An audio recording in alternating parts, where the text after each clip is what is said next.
Oh, it is such an honor to be with all of you, and I'm going to have a hard time too. There's something about a spirit of those of missionaries, and any time I am with those that remind me of my precious roots of military life, my heart is touched because of my love of country and of my God and of my family. And I am just honored to be with you because I know of the struggles that you go through. Now, I did not serve in the military, nor did my husband, but I saw and watched my parents, and I hope that some of the little experiences, not in chronological order, that I may share with you today may help you in some way with your families, with those whom you touch and reach out to, with those whom you sympathize and have to console, with helping your husbands and supporting them in their roles as chaplains. I am very honored to have met, and I put your name on a different spot here, Chaplain Kibben. And I respect her and what she is doing, and felt the spirit that she had about her as she has spoken briefly here now, and as I heard about her remarks earlier. And grateful for the role of chaplains, grateful that they are there. I remember my dad's footlocker with these tiny Book of Mormons and tiny Bibles that he used to take, and when he unfolded them years after he retired, I begged to have those. I still have his military shirt with his name on it and have some of his uniforms in my own closet, as daily I am able to be reminded of all that he did in serving not only his country but also his God in his lifetime, and the example on what he was able to teach me. Now, my father, like many of your husbands or other servicemen and women that you may know, probably apologized to their children for moving and taking them all over the place. I know my dad did it constantly, and I know it was on his mind, as often we lived off base so that we could have what he thought would be a normal experience. But I think in my memory, some of my most favorite places we lived in the 30 years and 22 moves was on-base experiences. And had he known, maybe he would have let us have that a little bit more. My dad was in ROTC, and Army became his life and his desired career. And from the University of Utah, he enlisted and was sent off to Germany. This is when he was at the Pentagon, that I will be mentioning about later. But he went to Germany as a young couple, and that was their first assignment. When my dad was there, I'm sure that that all of you have felt the magnitude, and being, maybe most of you are Mormons. I know we have some great guests here and others that are visiting and a part of this wonderful congregation of you wonderful women and men. But I know my father loved the story of Moroni. And in the Book of Mormon, we have this marvelous story of Moroni, who was a military soldier. And as the opposing forces were gathering to come against them, Moroni rent a cloth, his coat or a coat of skin, and he wrote upon it. And in Alma 46, we read, "In memory of our God, our religion and freedom, and our peace, our wives and our children." I think when you're in the military, that kind of becomes a standard, because you know you're not only in the service of your country, but you're also in the service of your God wherever you live and wherever you go. As my dad lived in this Germany, in Nuremberg, and a few other places. He came to Würzburg, and there was no church group there, and so he started one. It started with 5 in their tiny apartment, and it grew to 50. Well, my dad had never been able to go on a mission. He went straight into the military, and he always felt bad about that. But this was my dad's supreme missionary experience. In growing this little group to 50, he left, but just a year later, his brother came to Germany, also in the military. He was no longer active in the LDS church, and yet he was feeling a longing in his heart, and he felt that he needed to look up the church and find the group in that area. He did so, and it was their tradition that, okay, you stand if you're visiting, and you say your name, and you introduce yourself. And so he did, and eyebrows raised, and everybody wondered, and afterwards he was mobbed. As they all asked, "Are you related to Blaine and Marilyn Twitchell?" And he had to confess, yes, this was his older brother. Well, this loving group loved my dad's younger brother back into the church, back to know his Father in heaven, back to love the gospel, back to his faith that would sustain him through his military experience and on through his life to raise an honorable and faithful and righteous family and posterity. I always think of Dad's military mission. Everywhere we lived, he was like this. He was reaching out, just like you and your husbands, just like it is in the heart of every Latter-day Saints, to love and to reach out, to comfort, to embrace and enfold amidst us in the arms of the Lord's love.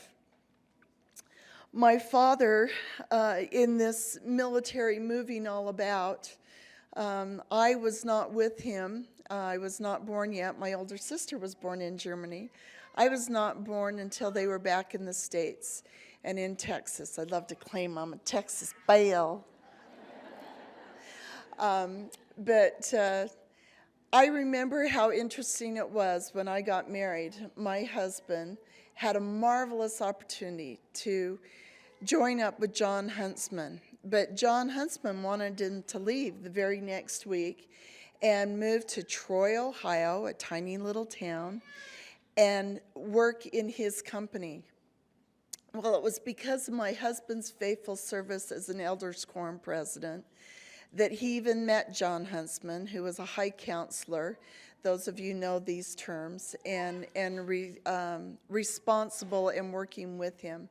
Well, John Huntsman had given my husband a marvelous compliment that the way he had worked with all these young men and young fathers was the type of caliber of person that he looked for in hiring people in his company.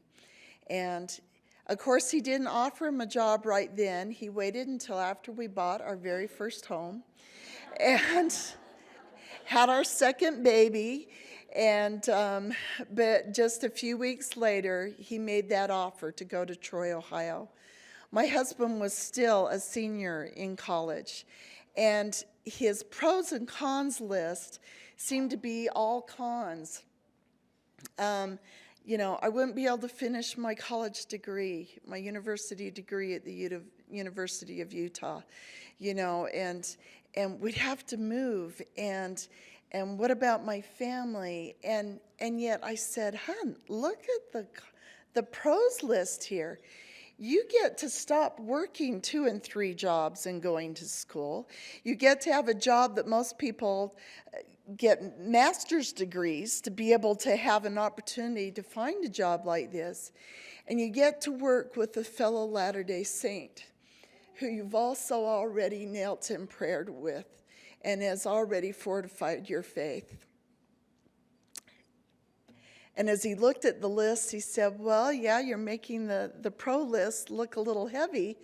And I said, let me make it easy for you. I'm an Army brat. I know how to move. I've seen my mom do it many a time. And I can adjust, and each new place is an adventure, and I learned young in my life that with every move, something new comes. The Lord places something in your path that will teach you, that will give you experience, that will add to your conversion, to your faith, to your love and knowledge of the Son of God and his sacrifice. I told my hun, I can still say that. You're mostly women. I can say that to you. I'll start calling him elder a little more properly after this. But I told him, let's go.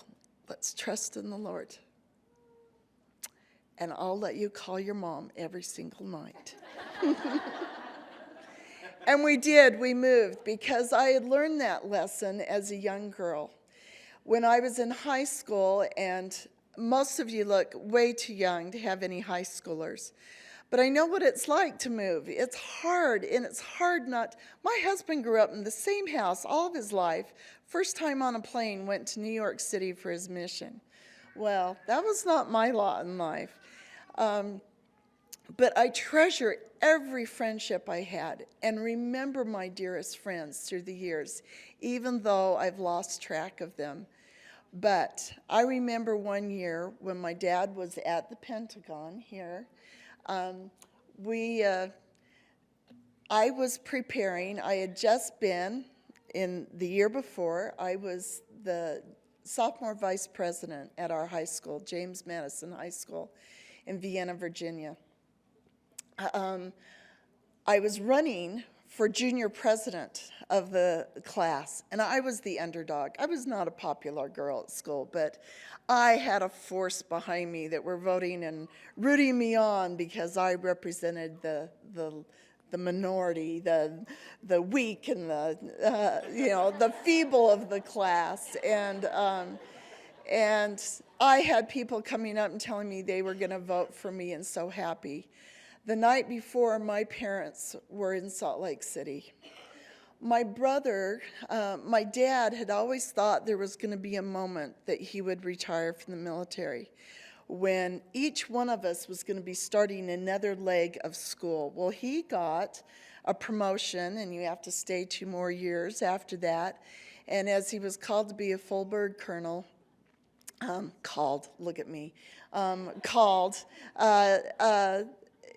it's funny, to this day, I think of military and I think of the general authorities, and there is a good relationship. I still, to this day, as we meet in April and we get our assignments on the board, where we are going to go throughout the world, I still to this day tell my husband that, they're being stationed in Japan. They're being stationed in Russia. And he keeps saying, dear, they're assigned to Japan and Russia. Okay, so back to my story. My parents had always thought that they would retire at a certain time. And with that promotion, he stayed a little bit longer, and he had a family council, and he asked us if he should retire at this next junction. He had always wanted to go to War College. He had served in Hawaii under General Waters, commander of the Pacific during Vietnam, and they had wanted him to be the commander in Saigon. He had gone and worked at the Pentagon, and the military was his life, and he had goals he still wanted to achieve. And had it been his wish, I think he would have gone on, but my youngest brother said, my brother just younger than me, said, Dad, if it means you'll be home more with the family, I'd like you to quit. And my dad did, putting his family ahead. Dad had always put his God ahead of everything, knowing that he was serving both God and country and his family. So my parents were in Salt Lake trying to decide if they were going to move, and my mom called and said, "Dear, I don't think you should be running because it looks like we're going to move." Well, my heart was crushed, but I got on my knees as a young teenager, and I came to know for myself what the Lord would have us do. And at that point in my life, I knew that I had to put my trust in the Lord. The next day, I went to school, and I told my very best two friends, I said, "You need to vote against me." And they said, "We're not going to do that. What are you talking about?" And I told them that I didn't want to have the second runner-up have to be the new president if I were to win, and that I wanted this to be in the Lord's hands, and I wanted to give the Lord every chance. The votes were counted 3 times, and I lost by 3 votes, mine included. And I knew that I was to go to Salt Lake, but I trusted in the Lord, and that has left me for a lifetime of trusting in the Lord and following him, and be willing to know that where he wants me to be, I will be. We had the opportunity to go, while we lived in Germany with the church, we had an opportunity to go to Normandy. Now, my father had been in the 3rd wave coming on to Omaha Beach, and he had been a soldier, and I should have been showing you some of these in between. This is my mom and dad, and our family was spouses, except for my younger sister wasn't married yet, nor my brother.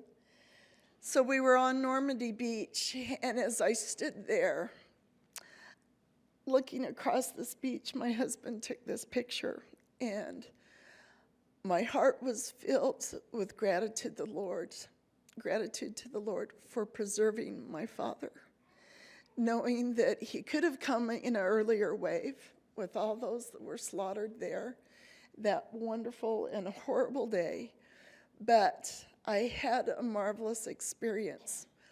All of you will be exposed and are exposed to those that are in those stages of grieving, with those that have passed, with husbands and wives, that in the service of their God, in the service of their country, have had to pay the ultimate sacrifice. And as I stood there, I heard the words of the song as I looked up at this bunker straight up the hill. I picked my heavy burden up, and with him by my side, I climbed the hill of Calvary, where on the cross he died.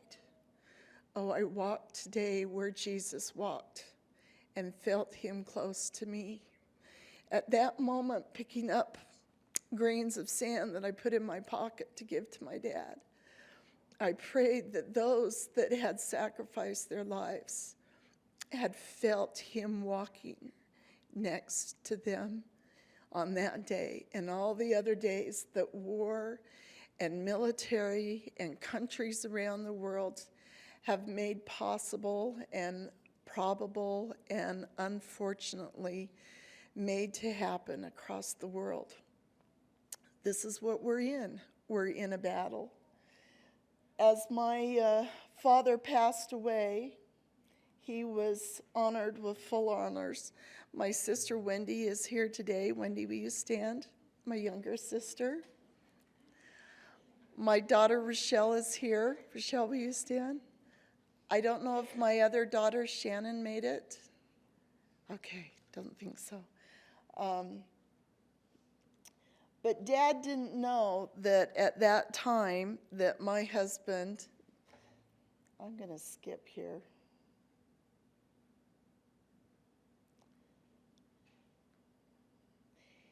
He didn't know that my husband and I would grow up and raise our family and have the opportunity to serve in the church the way we did. I want to tell you maybe a story that will share with you why I got this opportunity to talk to you today. We were in May, we had the wonderful opportunity to be in Jordan and Lebanon and Kuwait and Bahrain. We had had another opportunity to go to visit with servicemen in Saudi Arabia and so forth, ready to be deployed just before the Iraq War. And the night before we were to leave, knowing that we were going to meet with soldiers, knowing that we were hand-carrying a letter from President Monson to one soldier begging for leaders to come, President Packer called and said, "We can't let you go." And the next day, or on Thursday, that was a Monday, and on Thursday, the Iraq War started, and we knew why. And so we've always been drawn to the military bases. At that point, we went to Ramstein and Kaiserslautern, and even went to Würzburg, where my dad had been that week that we would have been with military soldiers. So it was a tender thing for me when we were assigned on this trip this year and got to go to Kuwait and took the long drive out through the sand and the hazy sunny day, and got to go to Camp Arif John. My husband kept saying, "Take pictures," and I was afraid I'd be court-martialed, so I was a little afraid of that, but I got permission.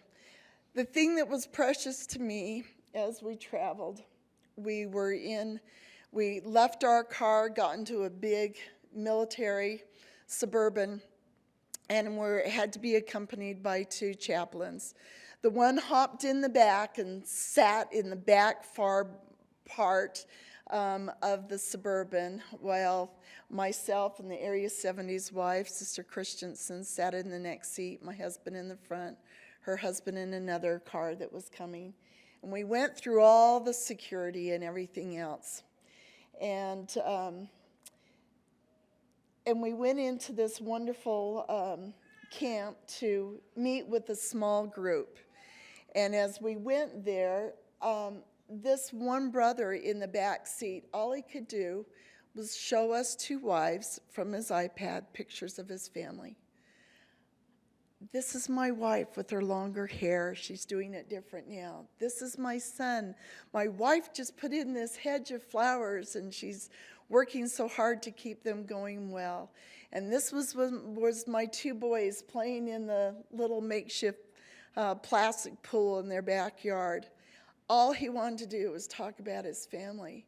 And as I was in this meeting, there was a feeling as they talked, these military people wanted to know what service they could do and how the church was going in these lands that were so war-torn, and what they could do after their service to help.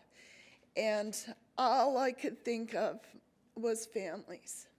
All I could think of is many meetings we had been to where people had prayed for our servicemen and for those in war-torn situations throughout the world, that their families and they may be comforted and strengthened. And I wanted to get up and tell these brethren and a few sisters the same thing. My dad went to Korea without us after the Korean War. For a year, he was deployed and gone. And I was only 4, and I remember kneeling in the back seat before seatbelts laws and crying, leaving the airport, going, "Why do I have to leave my dad?" And asking my mom constantly, "Why isn't Dad here? Why do we have to talk to him on the phone, and it's only so rarely?" I remember so much of that year, how the black cat scratched my neck, and going to my aunt's house and cousins, because we had moved to Salt Lake to be by family, to comfort us and help us. This was at the airport when my dad came home, and I'm the little girl at his hand. And what I remember of that day is the love of my parents.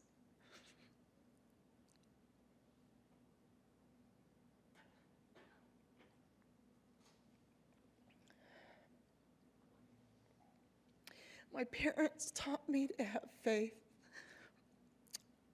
Whatever comes, that we can do this together as a family. My dad and Mom didn't know, this is my husband and I, that we would grow up and marry all of their children in the temple, be sealed. that we would raise families of our own, that my husband and I would serve a mission and have an army of missionaries under us to care for, that he would serve in the 70 and travel about, that we would have grandchildren, that we would have an opportunity to teach of love of country, to strengthen them. I had a precious experience to teach my children and grandchildren who didn't know Gramps as a military colonel. They didn't know that my husband felt like he needed to salute him anytime he came to take me for a date. And so I gathered my family. We had camos, we had company name tags, and each family had theirs. And we had a little name for everybody. Everybody got to pick their code name, and this is one of my little grandsons. We learned how to salute. And I took the values of the Army, and I found scriptures and stories that related to them. And then we read them, and we showed my dad's uniforms, and we talked about faith and strength and obedience, all relating to the military. We taught our children to say, "Tin hut," and "Tin hut," attention, and at ease, and we did the whole works. I wanted them to feel a little bit of this precious heritage that I have had. We put them through the courses of push-ups. Of course, there's my husband. He's relaxing. He enjoyed this playtime. And Annie, my heart goes to you because we've had our own little Paxton Norton. My my next to the last daughter's little boy who passed away at 3 of a chromosomal deletion. And we had many pictures like yours of your little boy.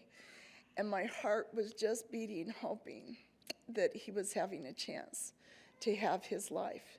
What little time we had Paxton taught us so much, just like what little time I was with my parents in the military taught me everything I know.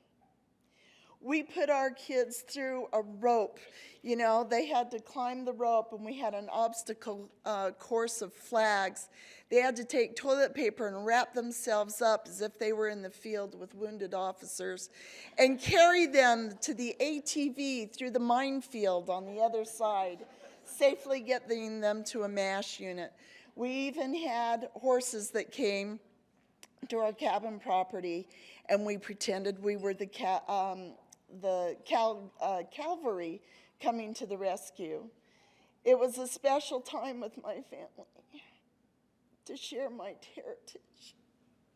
It was a special time to let them hear a video or a cassette tape my sister made of my dad's testimony, a testimony that testified, of God, of country, and of family, and how he knew the Lord had preserved him at times, even through bungee sticks in the fields of Vietnam, to a bomb landing in the marsh right in front of him, to hearing the pings of bullets fly by him, to being out beyond enemy lines and finding out the password was changed, and the Lord protecting them to be able to get them back into safe hands. The Lord is with his servants. He will protect them. He will stand by them in whatever service they may be in. As we look to him, as we let him into our lives, as we allow him to walk beside us, I know that we can stand tall in whatever obstacle that is put before us, as we comfort those that may be in more need than us. I have really just totally butchered my thoughts here. But I want you to know that as daughters in God, as sons of God, as soldiers in his latter-day army, I hope and pray that we may take up and rend the standard of faith, hope, and charity to defend our God, to defend our country. our freedom of religion, and maintain the inalienable rights that God has blessed this great land of America with. And I pray that we may uphold the value of family and defend it with our very lives valiantly. I bear witness and testimony that Jesus is the Christ. I know that as we follow him, we will not falter, we will not fail, and that he will sustain and bless us, and that he will help us to, as my dad used to say, as for me and my house, we will serve the Lord. I leave this with you with my great love and appreciation.